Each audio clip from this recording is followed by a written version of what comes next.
All right, David is in Kettering. Thanks for holding on. Kettering, Ohio, right, David? Yes, Michael. Yeah. The home of the drone. That's right. That's right. The drone neighborhood. They're all getting all excited now because the sequestration is going to wreck their plan of having complete domination by the military defense contractors here in Dayton. Well, I'll tell you what, that part of the sequestration will be history very quickly. David, hold on a minute. Let me do some commercials here, and we'll come back and chat. Stay with us. I'm Mike Malloy. 25 before the hour. We'll get to this in a second. Paul is in Canton, Georgia. Hey, Paul. Hey, Mike. How you doing? Pretty good. How are you? Oh, not too bad. Good. The reason I called you was another example of the great freedom in this country. I don't know if you heard that they had more sanctions against Iran. Yeah, I heard that. I'm not sure what it entails. Well, one of them is that I watch Press TV once in a while on satellite dish I have, and now you can no longer watch it. Oh, really? Yeah, they took the signal away, so you can't watch it anymore. I can go online and watch it, which makes no sense, but I can't watch it on my TV anymore. But I just, it's just another example of taking the freedom away of the freest country in the world. We're going to stop those Persians from developing nuclear whatevers, no matter what, right? Yeah, I mean, I watch Max Kaiser on there a lot, and sometimes they have reporters in different areas when nobody else does to hear some other sides of the story. So it's just that they said it was for because of the propaganda they were putting out, and I'm thinking, unlike your propaganda, is that what it is? If I from what I've seen of Press TV, they present a point of view that reflects their country, but I wouldn't call it propaganda. I think what the hell is Voice of America? Oh, exactly, yeah. It's just, I mean, you can tell when the stories are, anybody that's paying attention to any news channel can tell when the stories are slanted for their country. But, I mean, it's pretty obvious, but most of the program on there is pretty innocuous, But it's just another example of, you can't go to Cuba because that's terrible, and now you can't watch TV from Iran because that's terrible too. Not worry about all the things that are going on in the rest of the world. Watching TV is going to change your mind about everything, right? It's getting closer and closer inside the continental United States, isn't it? Yeah.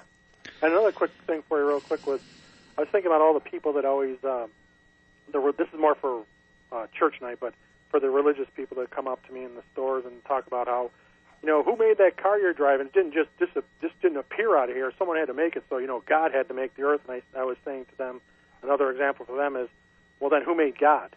If everything has to be made. And if it's an entity that you can't quite understand, then that's evolution, isn't it? Well, that's where faith kicks in. See, right? Exactly. When they don't understand anything, it's faith. Right. You gotta have faith, brother. Exactly. Put your hand on the radio or on the computer and say, "I have faith." Okay, I'll try that next time if it works. Okay. All right. Thanks, Paul. Have a good night. All right, sir. Take care. Michael Tomasky, I'm sure you are familiar with him.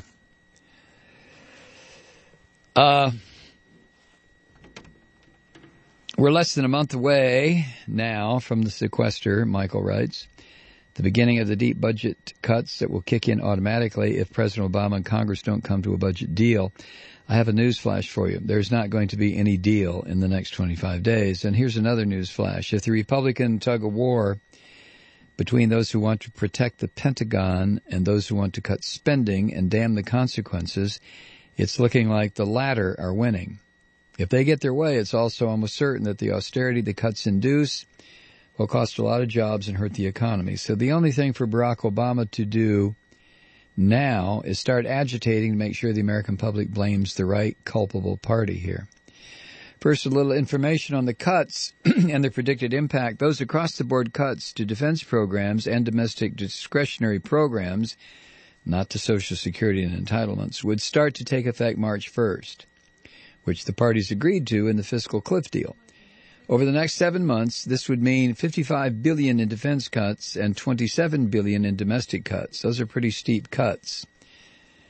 Let me digress a minute. What did I say? $500 billion? No. $55 billion. That's austerity. Austerity in difficult economic times, which these still are, is never good. Anything that takes money out of the economy isn't good. There's the great paradox of the Republican position that we have to learn within our means. There's never been more insidious nonsense put about the land. The only thing severe cutbacks would do is put the recovery at risk. The New York Times editorial Monday noted that at least 1 million jobs might be lost, according to a Congressional Budget Office report. If the sequester goes into effect, these jobs will be lost. To give you a point of comparison, the economy created 2.2 million jobs last year, and it was a decent year. No better. Imagine subtracting 1 million to 1.4 million from whatever positive number we get this year. That's a pretty devastating hit. Right now, though, it sounds as if that's where the Republicans want to take us. The breadcrumbs are being dropped. Senators and House members are allowing themselves to be quoted as saying that maybe this is just the medicine the country needs, even including the defense cuts. This is an important change in momentum. Last year, the Republicans generally sounded more alarmed about Pentagon cuts than about spending and the budget deficit. But now that's flipping. Oklahoma Senator Tom Coburn said, quote, "I think sequester is going to happen. I think the people want it to happen." End quote. South Carolina Republican Congressman Mick Mulvaney said recently, quote, "Gridlock is leading to spending reductions. If the government does nothing, spending goes down. We have to claim victory." End quote. There's something quite amusing about this, as Forbes' Lauren Thompson wrote yesterday. In allowing these defense cuts to go through, Republicans would be harming their own constituents because there are considerably more military bases and supply depots and the like in red states than in blue states. Thompson noted that there are 2 bases in Mulvaney's district where thousands of employees would be furloughed or fired. What's going on here? Undoubtedly, they're at the end of their rope. They came to Washington to cut spending. The sequester has been delayed twice. Enough already.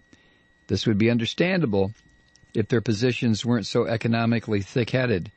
But it's what they believe, or at least, quote, believe, end quote. It's hard to know what they really believe. And it's the same old guessing game. One of two things is true. One, they so despise and distrust government spending that they really do believe no good can possibly come of it. And so spending has to be sliced, and if tossing the Pentagon on the fire is the only way to get it started, well, so be it. 2, they know better. But they figure, well, if the economy does tank because of our collective stupid actions, Obama's the president, he'll get the blame. This past Tuesday afternoon, Obama called on the Republicans to pass a smaller package of cuts in revenues to tide us all over for a bit and to extend the major deadline another few months. The Republicans have declared this idea dead on arrival, too, especially the revenue part. He did note in his remarks, the president did, that inaction puts, quote, the jobs of thousands of Americans, end quote, at risk. But he really should hammer this point home repeatedly in the coming days. So what I would love more than anything is to see Obama go down to Mulvaney's district in South Carolina and several other districts like it and say that if these cuts go through, it's going to have a serious negative impact on the local economy. Ideally, of course, there might be some kind of agreement, which I say not for everyone's political sake, but for the sake of America's workers and the economy. The effect of these cuts would be real and bad. If nothing else, the best Obama can do is make sure that the American people know who's at fault when the economy does tank. Not the loftiest aspiration, but it's hard to be lofty when you're being dragged through the sewer. Michael Tomasky, writing at the Daily Beast. And of course, Tomasky puts it gently. You know, I'm all for running right-wingers completely out of the country, or let them form their own country and have no revenue raising whatsoever. Let them eat bark and weeds, and when they get sick, let them all die, because there'll be nobody to take care of them, no federal government to step in. When the storms hit and the earthquakes and the tornadoes and the hurricanes, let the sons of bitches drown. I'm sorry, there goes collateral damage. I know what will happen. Sure, lots of old ladies and old men and little kids and babies, but it will be because of Republicans, because of them. It will be because of them. You know, when I see a headline on an article that, like Tomasky's, that says what does it say? The GOP is killing our country. And I think back what I've been talking about on this program for the past 5, 6, 7 years, exactly the same thing. When I've said Republicans hate the United States, they hate everything about us. They want this country to break to pieces. They want to see the United States die. I'm not kidding. I mean, that's not just some, a mouth-breathing rhetoric on my part. It's what they are doing. You can easily define somebody by their actions. I mean, you don't have to sit down and have a deep philosophical discussion. Look at what people do. Look at what a person does. Somebody walks into a grocery store with a gun. You can say, aha, a robber, an armed robber. You don't have to sit there and try to figure out what the hell is going on. These Republicans are destroying America. And I've said it before and I'll say it again. If they were an outside force, we would be in the streets rounding these sons of bitches up, putting them in detention camps, putting them on trial. And I don't know, maybe even worse than that. But they claim to be Americans. These are not Americans. These are not Americans. I don't know what the hell they are. But they're trying to destroy the country. Tell me again about the drones.